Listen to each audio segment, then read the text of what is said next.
आलेलं दिसतंय, काय बघितलंस तू?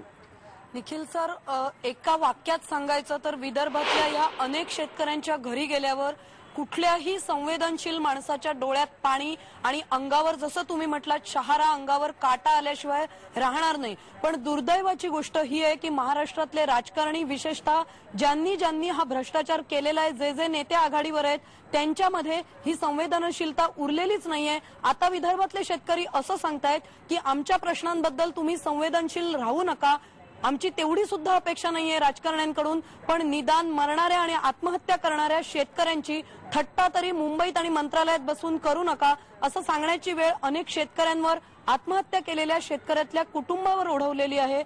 निखिल सर, सांगायचं सगळ्यात म्हणजे असं आहे की अनेक घरांमध्ये आत्महत्यांचं सत्र, आपण आत्ताच आकडेवारी दिली, आकडेवारी अनेक दिल्या जात आहेत। 2005 पासून कशा पद्धतीने आत्महत्या वाढलेल्या आहेत, कशी पॅकेजेस दिली जात आहेत, कुठल्या हेड खाली पैसे खर्च केले जात आहेत, कुठलं मग ते वसंतराव नाईक मिशन असो किंवा आणखी कुठलं मिशन असो, सरकारच्या संस्था असोत, कशी कामं करतायत, ह्या सगळ्याचे दावे केले जात आहेत। पण ह्या सगळ्या आकडेवारीच्या पलीकडे शेतकऱ्यांपर्यंत त्यांच्या खऱ्या प्रश्नाला भिडणारं असं राज्य सरकारचं किंवा केंद्राचं एकही धोरण नाहीये आणि त्यामुळे घराघरात ह्या आत्महत्या दिसत आहेत। ज्या शेतकऱ्याची कहाणी आपण कृष्णाची आता दाखवलेली आहे, कृष्णाचा फोटो बघितल्यावर, त्याच्या मुलांकडे बघितल्यावर माझ्या तोंडून तरी म्हणजे शब्द काही उमटत नव्हते। अनेक घरांमध्ये जिथे आत्महत्या केलेल्या 2-2 महिने झाले आहेत, त्या घरात आम्ही गेल्यावर काही न बोलता निव्वळ काही मिनिटं बसून राहायचो। ते कुटुंबीय सुद्धा या मनस्थितीत नव्हते की काही बोलण्याच्या। काही तरुण शेतकऱ्यांची आई जी आहे ही अनेक ठिकाणी आम्हाला दिसलं की ती मानसिक धक्का अजूनही बसलेला आहे।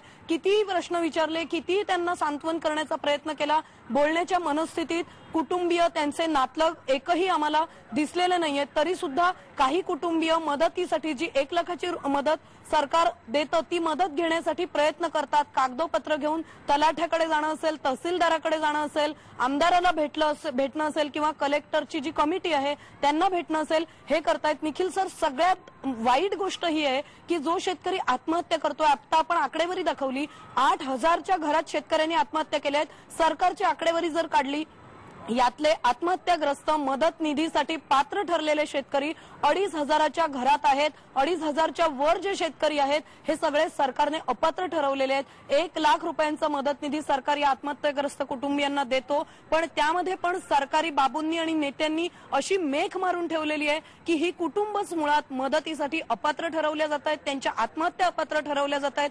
त्यांच्यापर्यंत मदत पोहोचणार कुठून, हा प्रश्न आहे। दुसरा प्रश्न आहे, जर तुम्ही पात्र ठरवले गेलात तर विविध योजना तुम्हाला मिळतात, पण त्या योजना ठरवण्यासाठी आता सरकारने सिंचन जलपूर्ती योजना पीएम पॅकेज अंतर्गत दिलेली आहे, किंवा या व्यतिरिक्त आता आपण जी दाखवली की गांडूळ खताची योजना आहे, गांडूळ खतासाठी 68,000 रुपयांचा अनुदान आहे, त्यातलं 50% अनुदान शेतकऱ्याने खर्च करायचं आहे। 68,000तले आपण जो म्हणतोय पीएम पॅकेजचा भूर्दंड, तो हाच आहे। 68,000तले 30, 32, 34,000 रुपये शेतकरी सरकारच्या भरवशावर आज खर्च करतोय, सेंद्रिय खताचं युनिट टाकतोय आणि नंतर त्याला सांगितलं जातं की तुझी मुदत उलटून गेली, तुझे कागदपत्र अपात्र ठरतायत, त्यामुळे हा निधी तुला मिळणार नाही। आता शेतकऱ्याने 30-34,000 रुपये जे शेतात युनिटला घातलेले आहेत ते त्याचे परत कोण करणार? पंतप्रधान पॅकेज अंतर्गत त्याला सुरुवातीला पात्र, नंतर अपात्र का ठरवलं जात आहे, याची उत्तरं दिली जात नाहीयेत।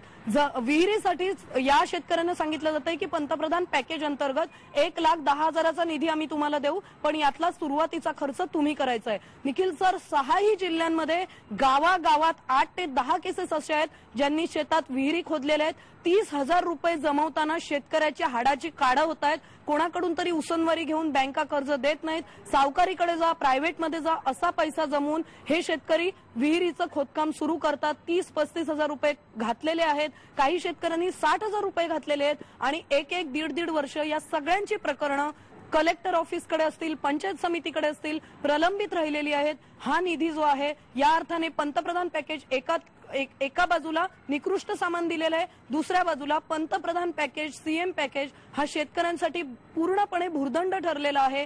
आणि मंत्रालयात बसून जे निर्णय घेतले जात आहेत, ज्या योजना ठरवल्या जात आहेत, अशा पद्धतीचं जे GR जाहीर केले जातात आणि मिशनच्या आकडेवारीची कागदपत्र वेबसाईटवर टाकली जात आहेत, ही आकडेवारी अत्यंत फसवी आणि चुकीची, मिसगाईड करणारी आहे। ज्यावेळी गावागावात जाऊन बघितलं जातं त्यावेळी शेतकऱ्यांच्या कहाण्या वेगळ्या दिसतात। सर, एक प्रश्न महत्वाचा आहे, जे मंत्री आणि जे आमदार या शेतकऱ्यांपर्यंत पोहोचत नाहीयेत। मतदानाच्या वेळेला हेच सगळे आमदार, हेच लोकप्रतिनिधी प्रत्येक गावागावापर्यंत पोहोचतात। प्रत्येक घरचं मत, घरटी मत कुठे पडणार आहे याचे हिशोब या लोकप्रतिनिधींना असतात। मग ज्यावेळी तुमच्या गावातला शेतकरी मरतोय, तुमच्या गावातला शेतकरी आत्महत्या करतोय, कर्जबाजारी झालाय किंवा कपाशीचं बाजारभाव जो आहे तो पाडला जातोय, अवकाळी पावसाचा पॅकेज, ज्वारीचे पैसे त्याला मिळत नाहीत, कपाशीचे पैसे मिळत नाहीत, सोयाबीनची खरेदी केली जात नाहीये किंवा तुरीचे बाजारभाव त्याला दिले जात नाहीयेत, त्यावेळी ती माहिती लोकप्रतिनिधींना मिळत नाही। ही नक्कीच धादांत खोटं सोंग घेतलेलं आहे राजकारण्यांनी आणि आता शेतकऱ्यांना सुद्धा ही वास्तव परिस्थिती कळून चुकली आहे गेल्या 5 ते 6 वर्षात। त्यामुळे शेतकऱ्यांची सुद्धा राजकारण्यांकडून काही अपेक्षा नाहीये, पण त्यांच्या नावावर केला जाणारा जो भ्रष्टाचार आहे, त्यांच्या टाळूवरचं खाल्लं जाणारं जे लोणी आहे त्याची कुणकुण आणि त्याचं दुःख मात्र शेतकऱ्यांना नक्की आहे। अलका, आपल्यासोबत रविकांत तुपकर आहेत, शेतकरी संघटनेचे ते नेते आहेत, युवक आहेत। रविकांत, काय म्हणायचं? सरकारने उघड उघड केलेली ही लूट आहे, मेलेल्या शेतकऱ्याला मारण्याचा प्रयत्न आहे का? सर, निखिल सर, सर्वप्रथम मी आयबीएन लोकमतचे धन्यवाद व्यक्त करतो की आत्महत्या केलेल्या शेतकऱ्यांचा प्रश्न पुन्हा एकदा आयबीएनने ऐरणीवर आणला आणि बुद्धिवादी वर्गाला संवेदनशील बनवण्याचा हा एक नवा प्रयत्न आयबीएन कडून आहे। हे पॅकेज म्हणजे अतिशय फसवं पॅकेज आहे। ज्यावेळी सीएम पॅकेज 1075 कोटीचं सर्वप्रथम जाहीर झालं त्यावेळेला विदर्भातल्या शेतकऱ्यावरचं थकीत कर्ज होतं 2200 कोटी रुपयाचं। त्यानंतर पीएम पॅकेज जाहीर झालं, त्यानंतर 71,000 कोटीची कर्जमाफी झाली आणि त्याच्यानंतर 6,208 कोटीचं महाराष्ट्र सरकारचं पॅकेज निघालं। या सगळ्या पॅकेजमधून एका वाक्यात जर सांगायचं झालं तर जखम मांडीला आणि पट्टी शेंडीला असा हा सगळा प्रकार आहे। पॅकेज मुळात शेतकऱ्यांकडे पोहोचवण्यासाठीच नव्हतं, पॅकेज हे शेतकऱ्यांसाठी नव्हतं, तर पॅकेज हे राजकारण्यांसाठी, मंत्र्यांसाठी आणि अधिकाऱ्यांसाठी होतं। मला एक सांगायचं आहे की जर 2200 कोटी रुपयाचं कर्ज 2005 मध्ये विदर्भातल्या शेतकऱ्यावर थकीत असेल आणि आज ते कर्ज आहे 3000 ते 3200 कोटी रुपयाचं, माझं एकच म्हणणं आहे की सगळ्या शेतकऱ्यांचा सातबारा कोरा करा। तुम्ही पॅकेज देऊ नका, आम्हाला पॉलिसी पाहिजे, आम्हाला धोरण पाहिजे। मला तुम्हाला रविकांत एकच प्रश्न विचारायचा आहे, सरळ सरळ शेतकऱ्याला लुबाडण्याचा हा प्रकार झालेला आहे। हे 5000 कोटीपेक्षा जास्त पैसे कुणी खाल्लेत? एकदा ते सांगून टाकूया, हे पैसे कुणी खाल्लेत? 100% सर, हा शेतकऱ्याला धादांत लुबाडण्याचा खोटेपणा चाललेला आहे।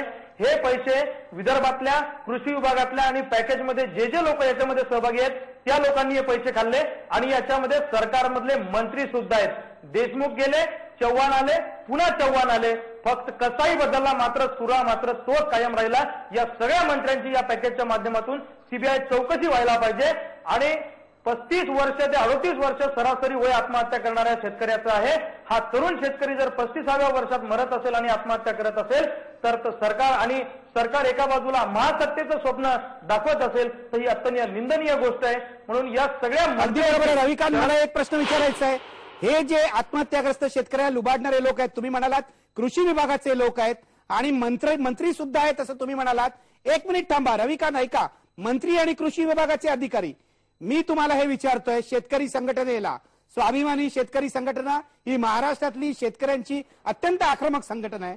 पुढचे 8 दिवस आपण शेतकऱ्यांची ही जी परिस्थिती आहे ती महाराष्ट्रातल्या लोकांना दाखवणार आहोत। मला सांगा, 8व्या दिवशी तुम्ही या अधिकाऱ्यांची नावं आणि मंत्र्यांची नावं आयबीएन लोकमतवर जाहीर कराल का? 100% सर, या मंत्र्यांची नावं, या अधिकाऱ्यांची नावं 8 दिवसाच्या आत आम्ही आयबीएन लोकमतला जाहीर करू। आणि एवढेच नाही तर पश्चिम विदर्भाचा संबंध विदर्भामध्ये स्वाभिमानी शेतकरी संघटना या अधिकाऱ्यांचे कपडे फाडल्याशिवाय राहणार नाही। आक्रमक पद्धतीनं या मंत्र्यांना सुद्धा आम्ही गावबंदी करणार आहे। जसं अलका मॅडमने आता सांगितलं की मतदान मागायला गावात येतात पण आत्महत्या झाल्यावर गावात येत नाहीत। आता जर का कुठल्याही कार्यक्रमाच्या निमित्तानं मंत्री आणि अधिकारी गावात आला तर त्याच्या थोबाडावर चप्पल मारल्याशिवाय स्वाभिमानी शेतकरी संघटना स्वस्थ बसणार नाही। रविकांत, मी येणार तुमच्याकडे, रोज येणार, 8 दिवसांनी येणार, नावच जमा करून ठेवा, कारण आत्महत्या करणाऱ्या शेतकऱ्याचा पैसा ज्यांनी लुटलाय त्याला शिक्षा झाल्याशिवाय पत्रकार म्हणून आम्ही सुद्धा गप्प बसणार नाही। मी जातोय आता बुलढाण्याचे आमदार, शिवसेनेचे आमदार विजयराज शिंदे माझ्यासोबत आहेत। विजयराज शिंदे, बुलढाण्याचे आमदार आहात तुम्ही, तुमच्या भागामध्ये ही सगळी लुटालूट आणि आत्महत्या चालल्यात, का विधानसभेमध्ये तुम्ही आवाज उठवत नाहीत? विरोधी पक्ष आहात तुम्ही, का गप्प बसलात? कोण आहे ते अधिकारी, कोण आहे ते मंत्री? या बाबतीमध्ये वागळे साहेब, सातत्याने आम्ही विधानसभेमध्ये वाद उचललेला आहे व या बाबतीमध्ये जी पंतप्रधान पॅकेज योजनेअंतर्गत जी बैलजोड्या असतील, जे नांगर वखरणी डवरणी असेल,